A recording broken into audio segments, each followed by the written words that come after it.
do want to talk about the G League. Uh, have you caught any G League Ignite games?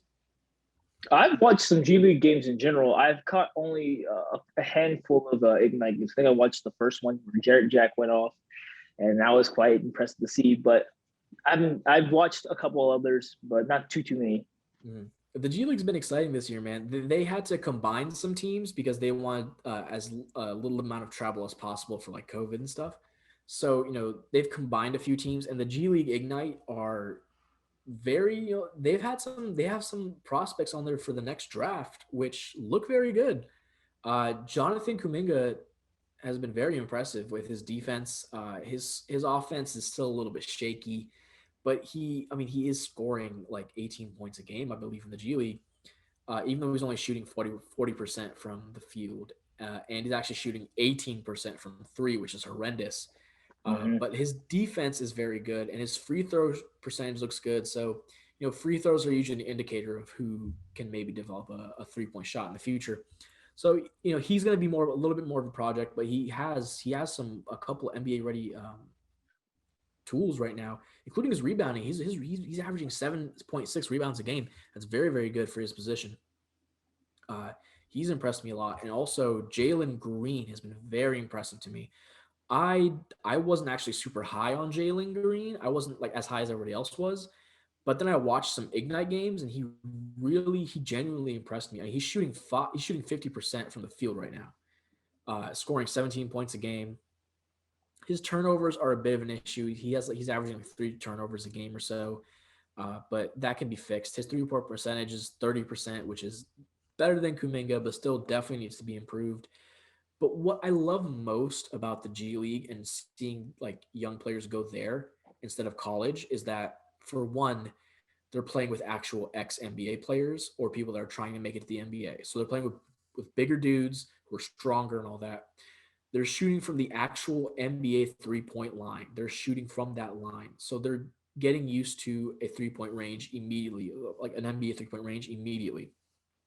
And also, they're learning to travel and kind of, it's the most, I think it's the best option if you really want to prepare for the NBA, and you can't make it to like a really good a developmental school, like maybe like Kentucky, who develops their players really well. If you can't really make it to one of those, I think going to the G League is a very good option.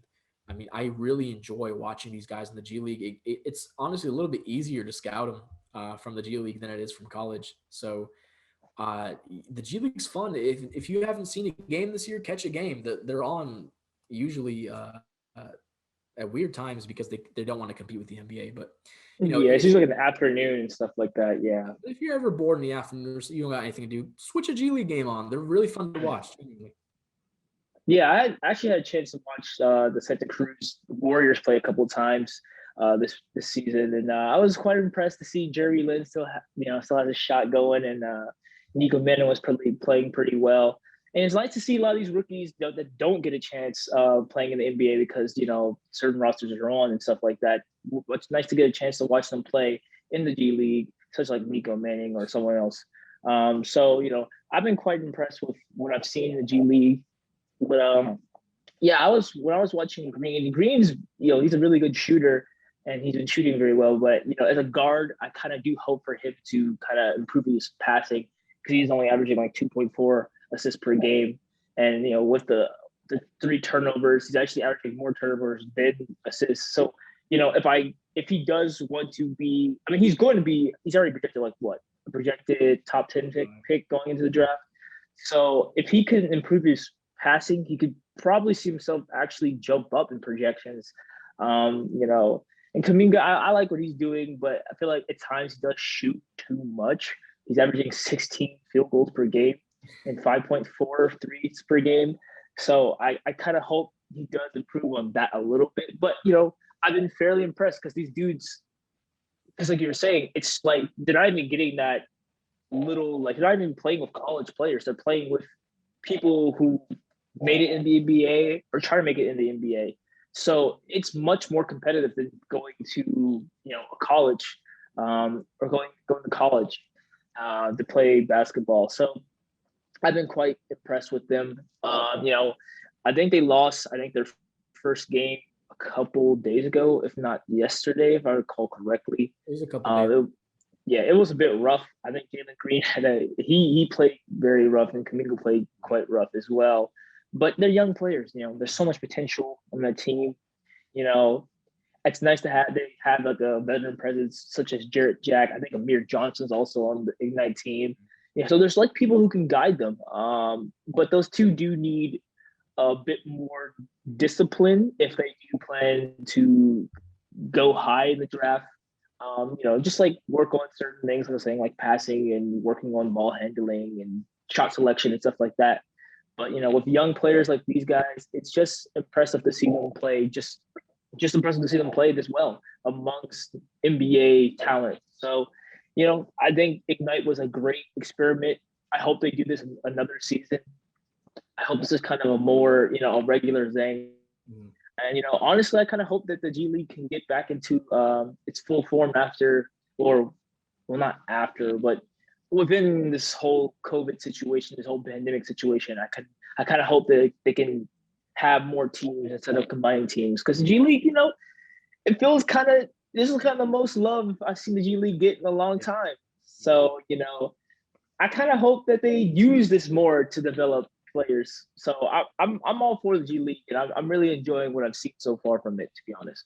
And what's awesome is that these young guys are getting paid. A lot of these guys come from low income situations where, they can't, afford to just sit in college for a couple of years and not get any money coming in. They need to make money for their families now. Some of these kids are even like, started young families and they need money for their families. So jumping to the G League is a fantastic choice. I hope more prospects do it, to be honest. And also, you can get those certain NBA guys who would kind of mentor you. Like Jarrett Jack is probably a fantastic mentor to Jalen Green and to Jonathan Kuminga. I mean, I think it's invaluable, like what you can learn from an ex-NBA player, and even just from people that are trying to make it to the NBA. It's very invaluable what you can learn from them and how to make it in the league. So, genuinely, I do really hope that the G League continues to go down this path where they continue to search for young prospects who need some money and, they don't really care about going to college. They want to make it to the NBA. So just snatch them up on a deal or something. I think it would be fantastic for the G League and for the NBA and for scouting in general.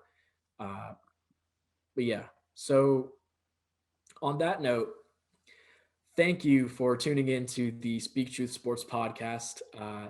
Once again, if you're interested in this type of sports content or discussion or any of that, please subscribe to us. Consider liking and sharing us to your friends. It helps us grow. And yeah, with that, I've been Bert. Trey, as usual. And we will catch you guys next week on the Speak Truth Sports podcast.